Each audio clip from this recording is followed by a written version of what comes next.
Although the Land Rover has been going since 1948, often working in corners of the world to which no other wheeled carriers have penetrated, it is still by far the most versatile and useful vehicle made, and is still in growing demand.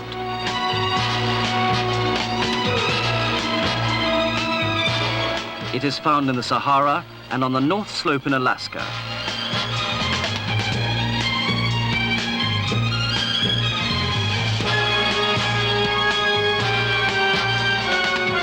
It operates in the darkness of the 24-hour Arctic night and sets out in a red dawn that promises a scorching day in the Australian desert.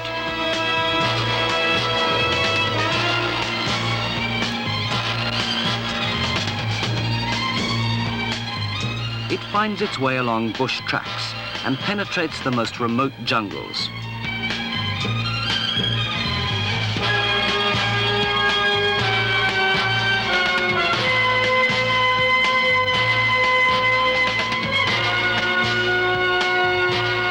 It climbs mountains as a matter of course on everyday missions.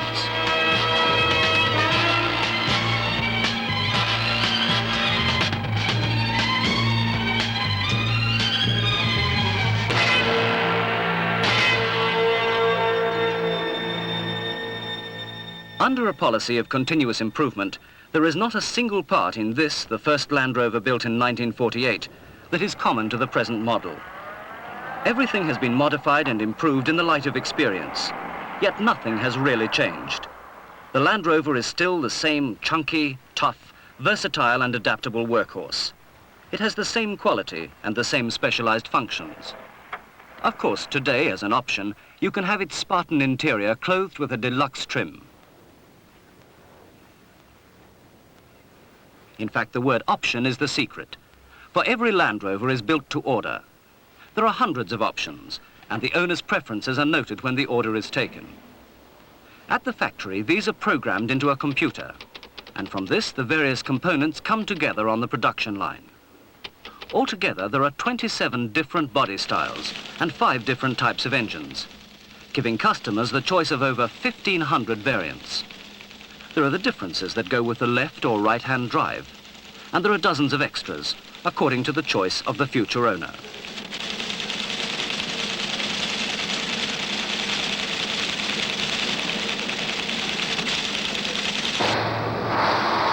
Each unit has a card which lists the makeup of that individual vehicle. And this moving tray gradually collects all the body bits and pieces that will eventually be assembled and give that Land Rover its particular character. The parts are standardized, but their assembly permits many variations.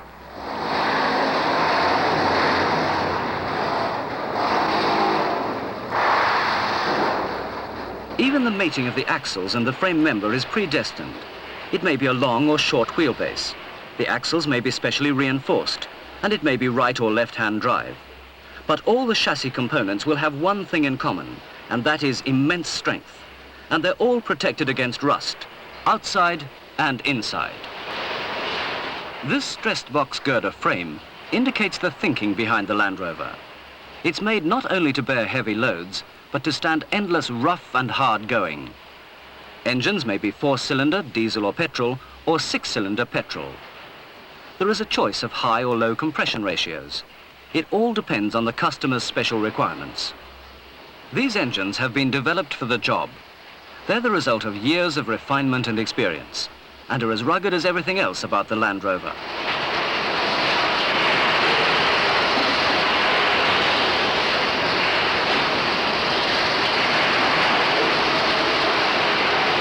Steering connections are still split-pinned, and all the components are designed for heavy duty.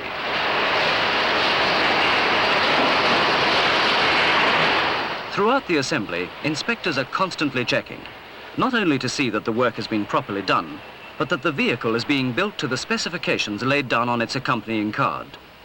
Bodies are made of aluminium. This not only means that they're lighter, but that they won't rust.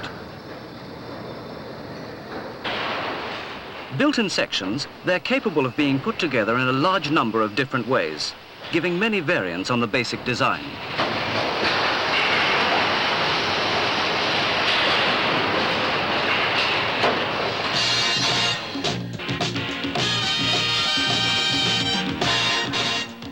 every Land Rover is driven on Rover's test track.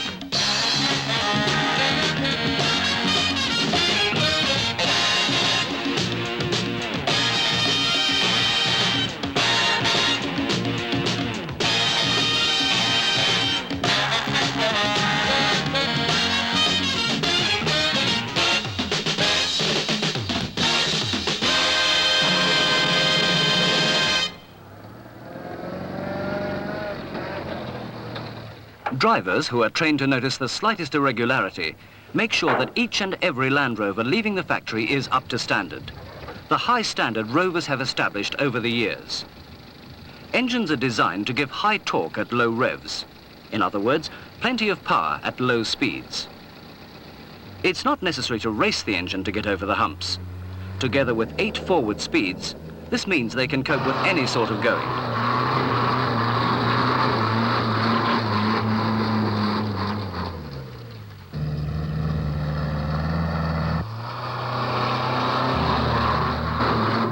Four-wheel drive means you can pull through almost anything, however rough it is. Land Rovers are very tough. There is no chrome trim, no styling gimmicks, no streamlining, and no nonsense. The Land Rover is built to work, to stand any amount of really hard going over terrain that would be impossible for any ordinary utility vehicle.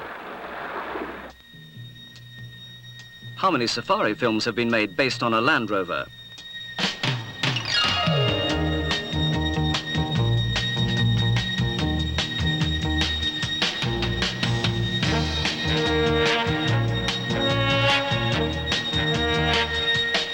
They're used in the Swiss Alps to haul logs out of incredibly difficult situations.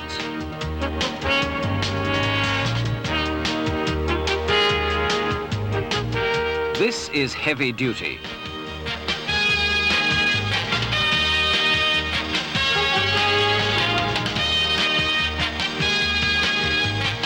In the Cornish China clay pits, they're extensively used for transporting materials and personnel in and out of the pits.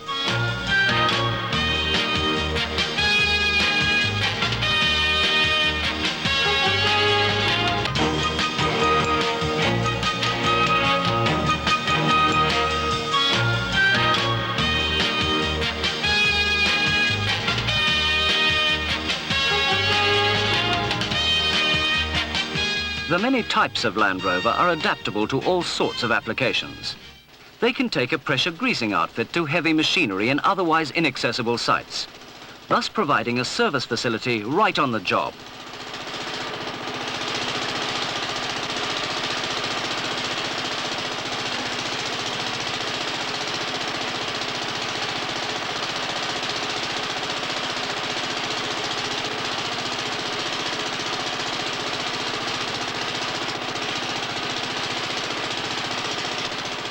By means of a power takeoff, the trailer wheels are also driven, thus providing six-wheel drive.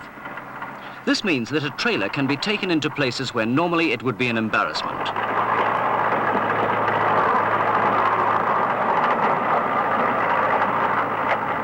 When the going gets really rough, it's the extra traction from the trailer axle that makes the difference, giving just that added drive that's needed.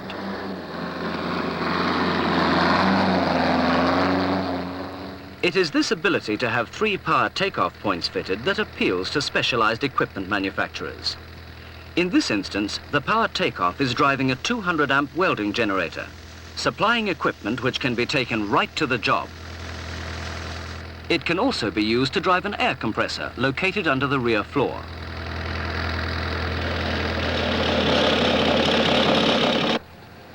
Yet another possibility is a pump, which, with a tank mounted on the vehicle, provides the basis for crop spraying capability.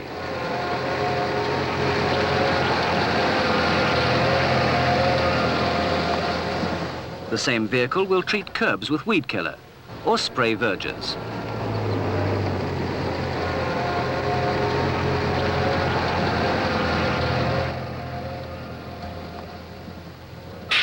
A most sophisticated use for the vehicle is a hydraulic high-lift platform. This is not only useful for inspecting lab standards, it can be used also in a variety of ways by public authorities or private owners. Controls are in the cradle.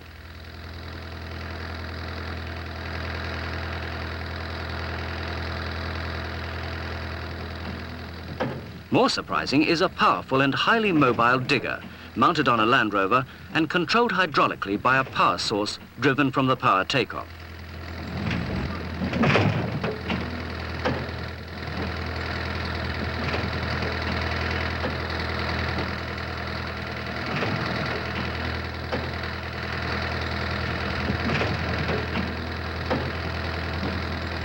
At times, the digger comes up against something a bit too hard even for it to chew.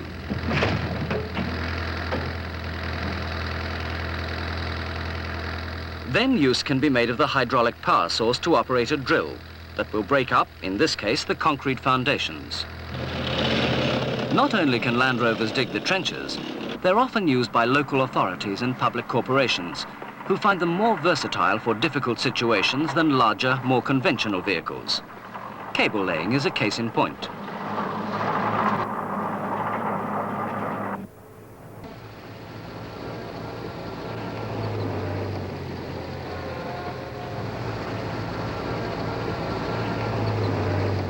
Likewise, an articulated version can load a number of heavy poles and take them to places that would be inaccessible for more bulky transport.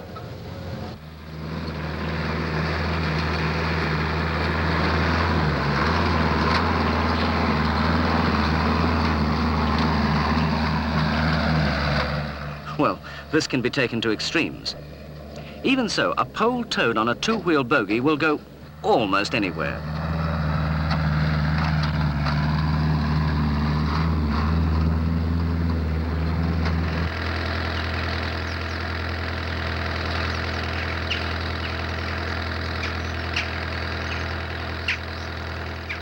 But not only will a Land Rover take a pole to the top of a mountain, it will then turn round and winch it into position. The answer here is again the power takeoff.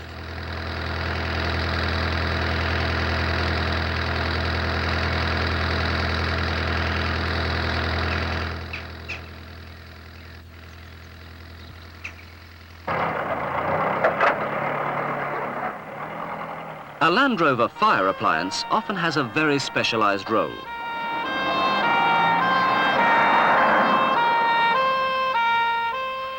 As this fire is in a multi-story car park, a large appliance might well be unable to get there. But the small, handy Land Rover fire engine can easily climb the ramps under the low ceilings and is soon on the job.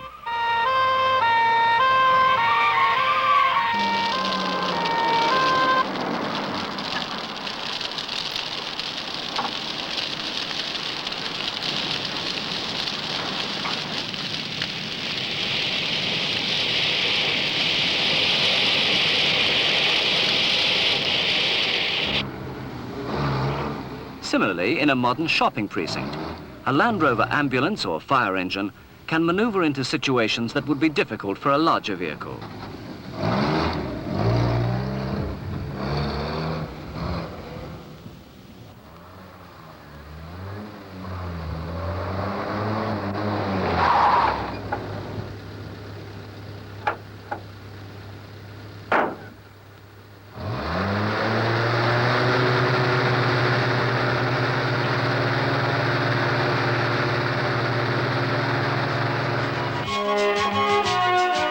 But there's another side to the Land Rover.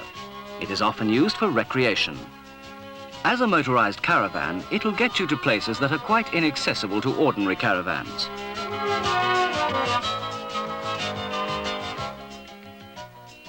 And Land Rover clubs exist in many parts of the world.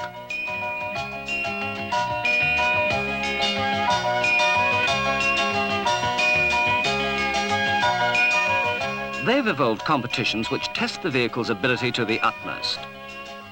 Stripped down, they sometimes have a fairly hairy appearance, or should we say, sporting and dramatic.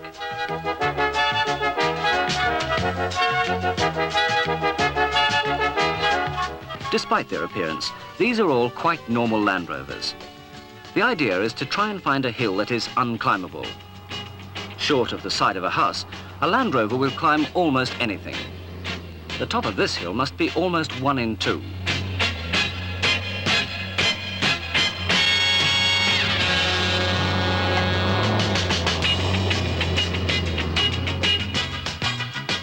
This part of the competition is not just slogging through thick mud, but having to do so without touching the marker posts, which are not much further apart than the width of the Land Rover.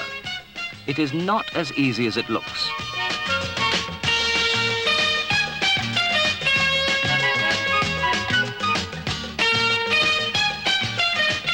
But probably the greatest fun is had on the hill climbs. One must obviously look very detached and relaxed, but most competitors have a warm glow of satisfaction when they make a good climb up a hill like this. But all this is background, for a Land Rover is made to work. Whether it is in the copper mines of Jamaica or in a coffee plantation in Ethiopia, you'll find Land Rovers doing their job.